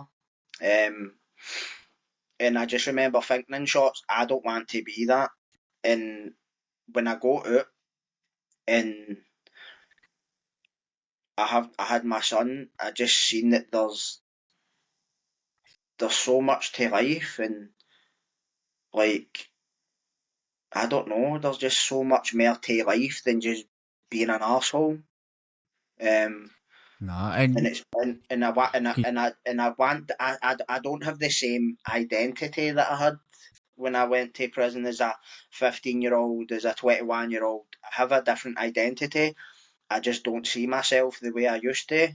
Um, and I just want so much more for my life because who wants to just I've spent enough time in prison, do you know what I mean?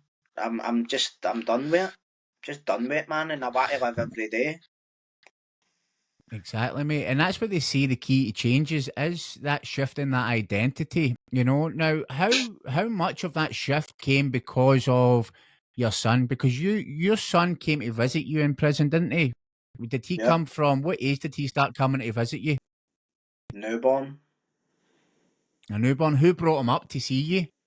His mum started and then me and her obviously parted ways. And it wasn't really a state like a kinda a loving nurturing relationship anyway, and I don't mean that like there was domestics and battling each other and all that, but um it sometimes I think your partner is a reflection of who you are.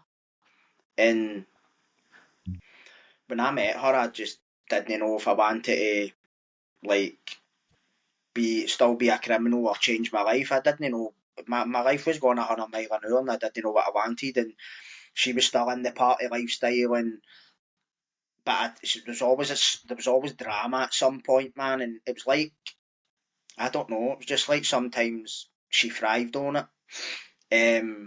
And I just used to be it was a bit. I used to think, is that what she thinks I'm about? So I think she thought he comes out of jail, he's nuts. I didn't know her.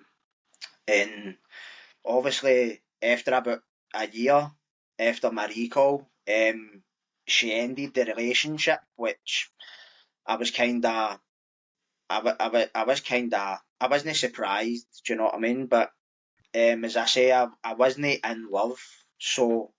And I don't think she was either. Do you know what I mean? I think it was just a relationship of convenience or something. But Mm. it was like during that time, obviously, like then after me and her parted, her mum and stepdad would bring my son up. But I remember I went a full year without seeing him, full year, and Wow. it was shown. Know what I mean? Aye.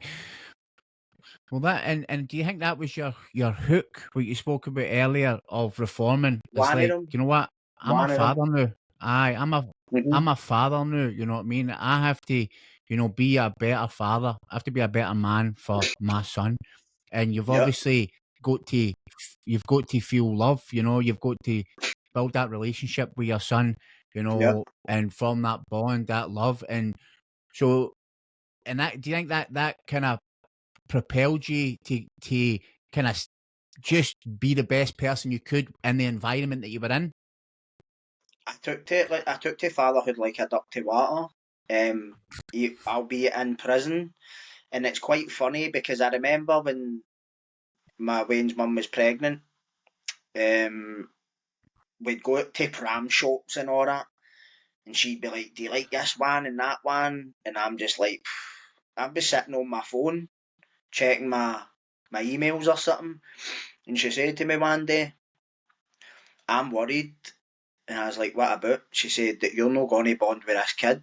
And I was like, "What makes you think that?" She's like, "When we're going out to pick baby stuff and all, you just look like you can't get away fast enough." I says, "I can't bond with something I can't see. That child's grown inside you, and you've had two kids before. You feel it differently."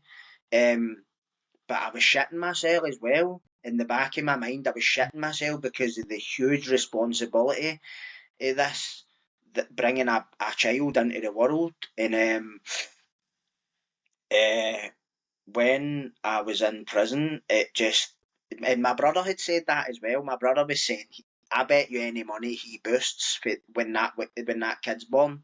Well, I did, but it wasn't through my own choice. Um, Uh, but as soon as I seen him, I just knew.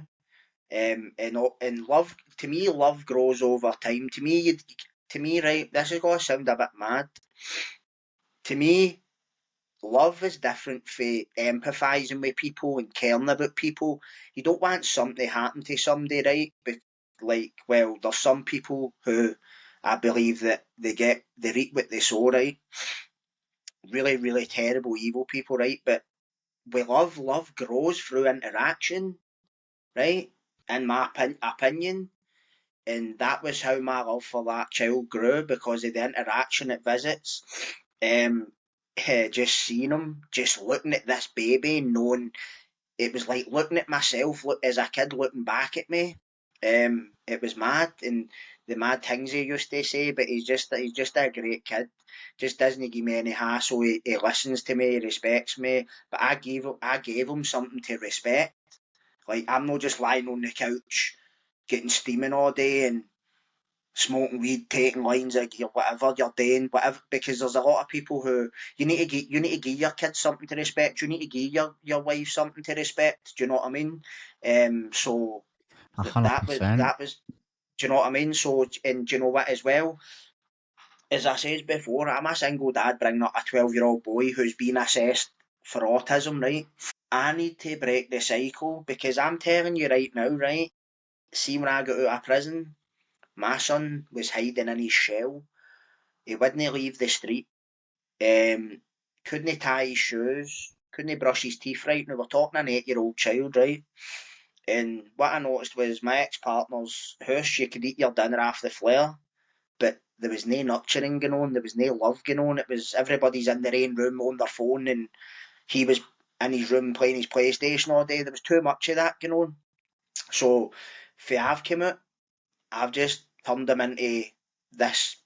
He's still a wee bit to go. He's a 12-year-old boy, obviously, but the comparison between who he is now and who he was when I go out's night and day, man. And that's all down to me, just building him into a teenager that he's got to be next year, know what I mean? Well, and that's so important. It's because you're being present. You're not just there in a physical present. You're being present there emotionally. You're connecting with him on a deeper level. You're showing him, that because love is a verb, mate, and I agree with you. It's the actions you take. It's an action word. It's what you're doing. You're showing. You're expressing. But see, when you came out, how was it to reintegrate into society? Did you get your son straight away? When you came No, out, no, did you, no, you know? no. So basically, what happened was my ex-partner was hiding things from me, um, and she had issues that she was hiding. At first, I didn't notice when I got out of prison, but the longer I was out, the more I started putting two and two together. That's what I'm saying. I might not click on to start with, but I'll go away and think about it long enough until I have to. If I know something's not right. So basically, when I got out in September 2019, I got this house that I'm in just now in December. And I just basically took him by about March, April 2020. Now, it didn't say he couldn't get around his mum's and all that, but he wanted to live with his dad, and I wanted him full time, and she just allowed it. Know what I mean? Okay. And when I did come out, do you know what? See, I remember going to the shop Lackland, right? So imagine being in Berlin in shorts, right? You want to buy a bottle of juice. There's two choices. There's take it and there's leave it. There's Coke and there's Iron Brew. So I'd go, I'm going to go down to a shop and buy a bottle of juice. And I'd go down, mate, and there was about 200 different bottles, brands, flavours, and I had a panic attack trying to decide what bottle of juice to buy. Um, I used to hit panic attacks. I still do going seafood shopping, pushing a trolley around a supermarket. I felt when I first got, I felt like this big neon sign on me saying "Just do it, ex-offender." I felt like that. But I've been out 4 years now. I'm blending in a bit better and handling it a bit better. But there's just things that are just it's more stressful. But you know what? I suppose it's a better stress than like where I've been before, the life I've had before. You know what I mean? You're always going to have some form of stressors in your life, things you don't want to do, but you know what? You just need to get up and fucking do it, man. If you want to, you've got responsibilities as an adult to yourself and to your kid, so just need to soldier on, man. 100%, mate. I see now, right, mate? Obviously, now that you're spreading a message out there, you know what I mean. You're trying to make people aware and helping the young team know get doing this, gonna go down the same road as you went. Was there a specific moment or a realization that you said that shaped your commitment to breaking that cycle of violence or try to help people? Was there some kind of thing you said, you know what? I'm gonna get out there. I'm gonna start talking about this. No, basically, what happened was, so when I got out, I was meant to go and do my PhD in 2020, right? Now I'd filled the application and not, but see the one part of that application that I had to get bang on, that was my weakest part, methodology, how you're going to collect your data. But I didn't really know how to because that's not really I just get bored with all that. Do you know what I mean? And then COVID hit, so I was just sitting about and all that, and people kept saying to me, man, you should do a podcast, you've got some mad stories, and I'm like, podcast, fuck that, know what I mean, no want my face out there and getting recognised in the street, see, whatever, anything, like, I just used to think of the negatives as opposed to the positives, right? So, the more people said it to me, and I'd watched a few American podcasts, right, as I say, Big West, Blood and the Razor Wire, and then I ended up watching a UK based channel, Behind the Bars TV, it's called, right? Big Ricky Killeen, man. Watched some of his, and I was just like, I'm going to have, I don't know, it just made me think, have a bash, right? So what I done was, I made a video, right? And I sent it to a guy. Now, this guy's not involved in crime or anything like that. It's a guy who I can trust to give me an honest opinion, and he's not going to piss up my back and tell me it's raining. Do you know what I mean?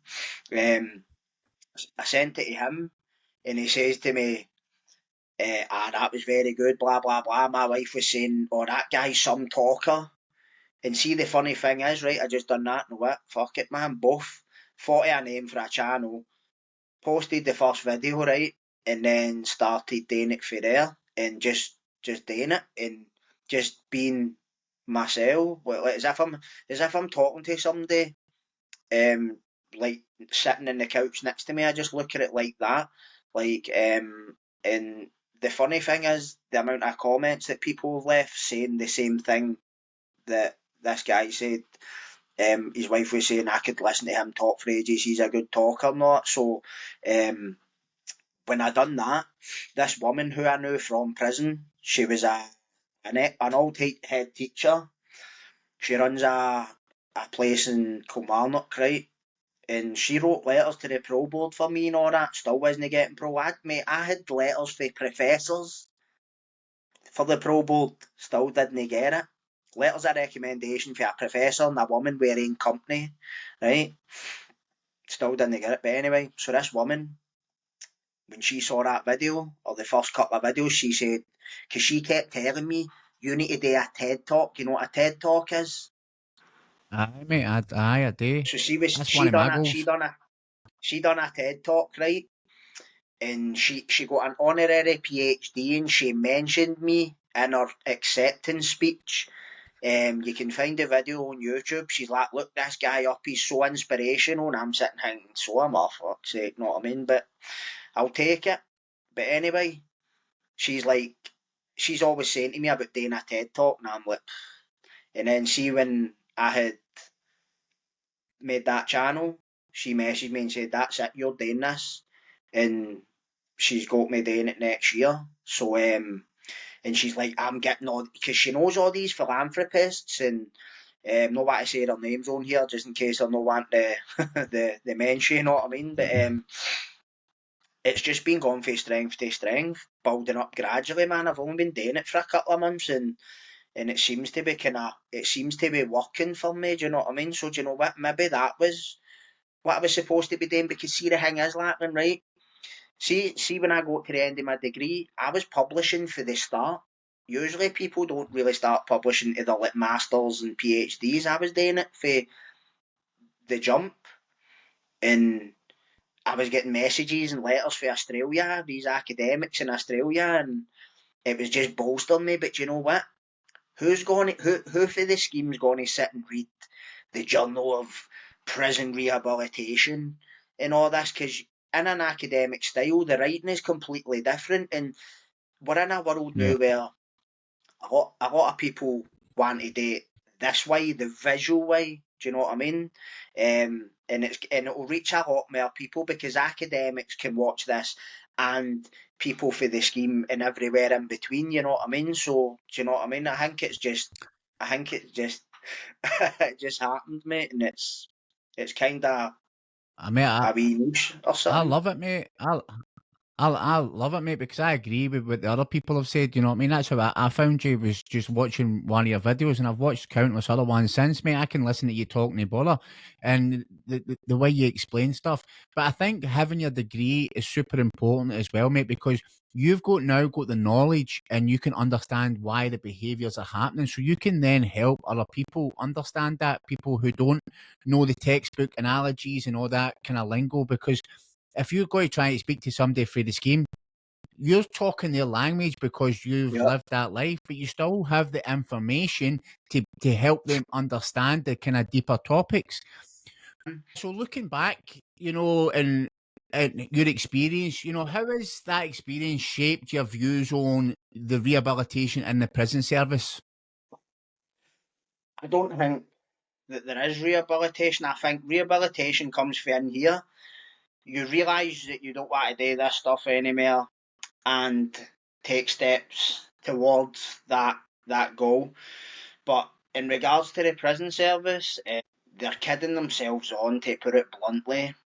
The reoffending rate is almost constant over time. History's shown this. In prison numbers are going up in Scotland now, after saying last year or the year before, we're going to cut the use of remand. How's remand at its highest now then? Do you get me? I could Yeah. go on for ages. They're just it's all about their what they call KPIs, key performance indicators. It's a business to them. They run it like a business. It's called managerialism. They're running it like a corporation. It's all about targets and all that. So I say to them, how have you not got a KPI for coursework failure, guys who've reoffended after doing all these courses? The people who brought these courses out were in Canadian academics. They discontinued them because reoffending was either going up or staying the same. But we're making people do them through coercing them, saying if you don't do X, Y, and Z course, you're not getting parole and it'll not look good for you. They're coercing guys to do them, and guys are doing them to tick boxes. I was the same because, listen, I knew before I even set foot in one course, I wanted to change, and I felt the change happening, right? I felt it happening, but these courses, some of them are written in an academic style, right? They're written by academics, and you're trying to tell me that a guy who's maybe get an education up to secondary is going to sit and listen to that, mate. I was doing a degree and it was giving me a sore head. What was a guy like that hadn't done his schooling? Guys were just sitting there like that. So it's all this. It's all about their objectives, and see if you ever read a thing called the Scottish Prison Service Corporate Plan, right? Now they bring one of these out every 2 years or something. And I referenced one in my thesis, right? And in that corporate plan, it was for the year 2014 to 2017. This was their outlook. We're going to do this. We're going to do that. So what they said in that was, and this is a quote off the top of my head: "We are going to embed a desistance-based approach at the heart of purposeful activity." Now, I'll break that down. Desistance is what I said. How and why people stop reoffending. That's what desistance from crime is all about. Now, purposeful activity, for your viewers who might not know what that means, purposeful activity in prison is doing something constructive with your day, i.e. work, education, gym, visits, right? So they're basically saying, for what I can deconstruct that sentence, is we're going to start teaching guys about desistance, right? Now, that was 2014 to 2017. I graduated with my degree in 2017, so that's when I found this document. There was no desistance-based approach at the heart of any purposeful activity across the Scottish penal estate, right? So then they brought the next one out. We are going to start targeting serious organised crime groups because there's two well-known organised crime groups for Glasgow who's a lot of people involved in this stuff were all getting sentences, right? So they're maybe hinting intelligence bonanza. So they've patched the desistance and then they've started this one. And then I've read the most recent one, right? online, and it said, we are going to embed trauma-informed practices in our, we're going to basically look at everything through a trauma-informed lens. Now, let me say this, right? The trauma-informed practices should be used in the young offenders and for women prisoners. See, for the males, the adult males, that ship has sailed, man. Nobody's going to talk to you about trauma, and it's going to come across as patronising, right? What should be used for the male adults is desistance, right? And use the trauma-informed practices in for the women and the young offenders. Do you know what I mean? It's just that mate, they've no. I'm just not got to be about a bush. Some people might think I'm coming across like a prick, but I'm going to say it. They've not got a clue what they're doing. They never have. Why did they shut the special units? Because they were working. Know what I mean? Probably had more success stories out the special units than they have out of any jail they've got. They shut them down. So what? Anything that works in So jail, what's this? they shut it down. They discontinue it. What's a special unit, mate? What does that involve? So basically, there was a couple of special units, right, in Scotland. So Ballina had one, Peterhead had one, the old Peterhead shots, and it was basically for the guys who were too hard to handle. But then, see, when they went, it was like a more lax regime. They would sit painting all day and therapy, group work, getting to know a small group of prisoners, and like instead of these guys being in a hall or a block full of 500 guys where they're just running about crazy, stirring up trouble, causing riots, doing screws or this. So you had a couple of high profile guys in it who made a success of their lives. And they found that these special units were very a therapeutic environment, and they're going about this. Norway's prison system is so therapeutic, but they write about it in the research. How they not implementing it? Is it too much money? Did they not want to? They had the special units that were kind of almost a microcosm of the Nordic penal model, and they shut them down. Too much money. Well, what do you Is want? that Do you what want to would stop you reoffending, or if do you want to spend money? if you were in charge of that, mate? You know, what would you say would be the answer? Because obviously you're coming for that. You've lived that for nearly 20 years of your life.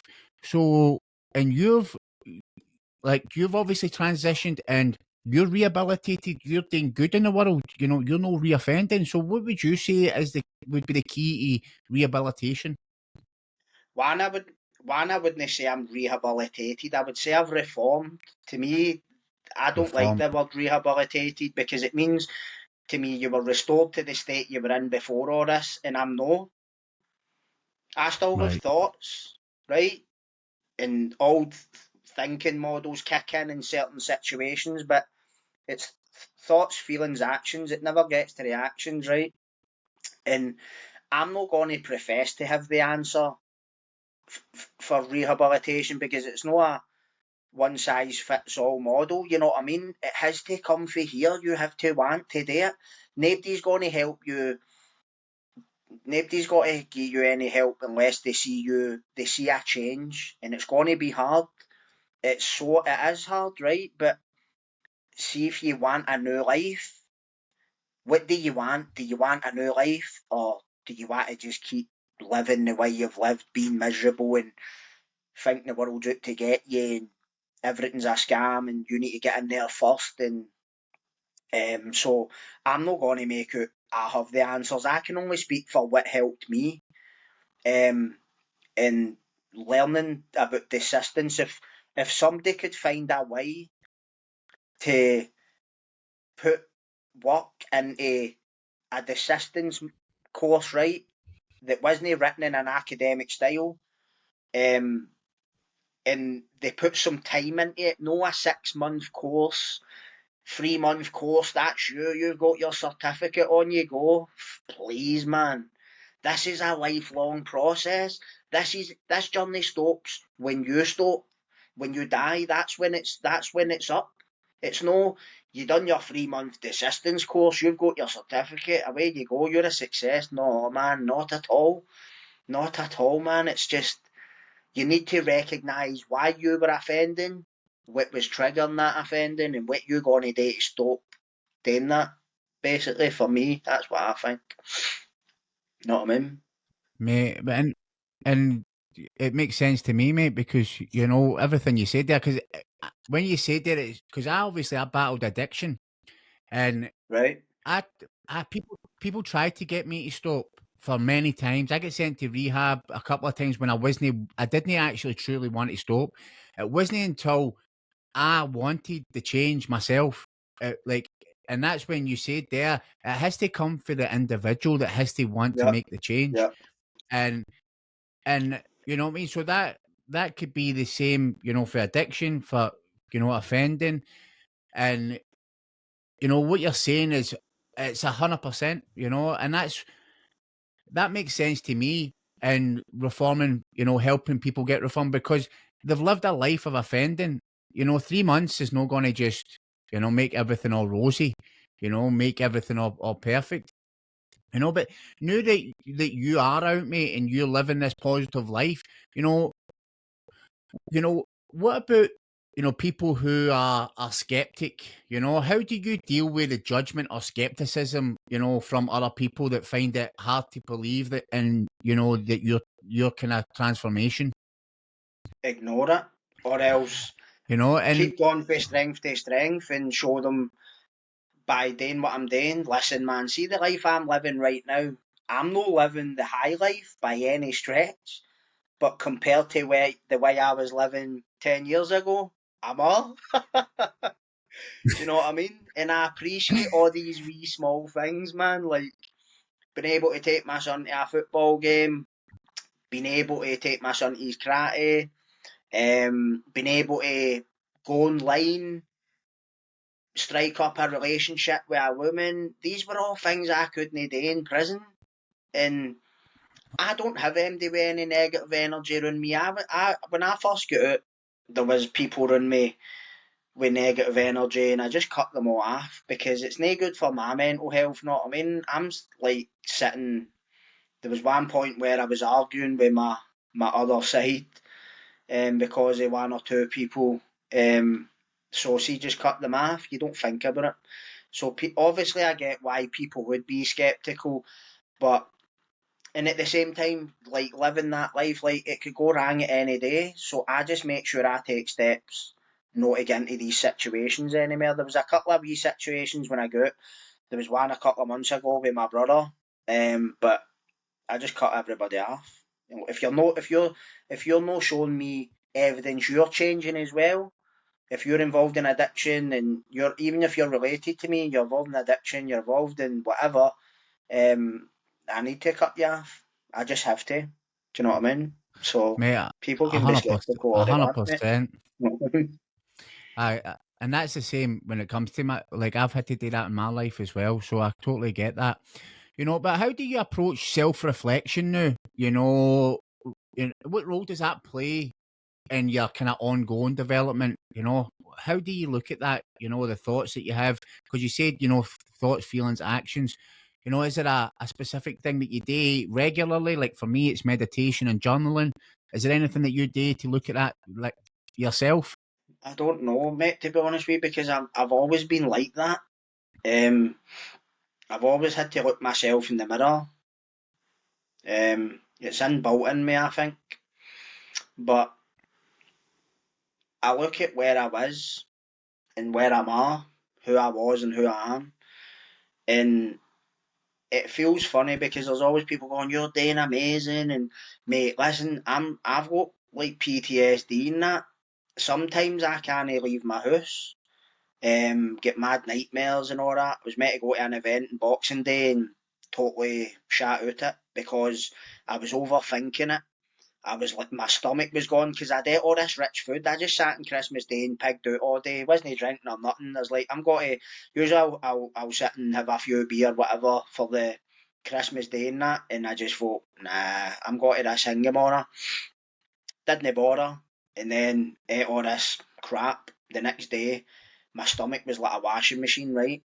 And I kept thinking, oh my God, I'm going to get down here. It's going to be mobbed and blah, blah, blah. So sometimes it's just, to me, that's just a byproduct to where I've been and all that. Just, and these aren't the bad people, do you know? I'm not like walking into some mad gang hut where they're all plotting and planning. It was just a charity event, and I was just like, no, I'm better safe than sorry, and blah blah blah. And I felt, do you know what, mate? I'm not gonna lie, I felt like a total idiot. Because sometimes what you're saying, the self doubt, we've all got it. Yep. And I was just like, oh, I'll just sit in the house and just eating whatever. And I did. I felt like a bit of a loser. But do you know what? I always pick myself back up, mate. Always pick myself back up, and it wasn't that big a deal. It wasn't humongous, but I felt I could have pushed myself and I didn't. So I'm looking at just, do you know what?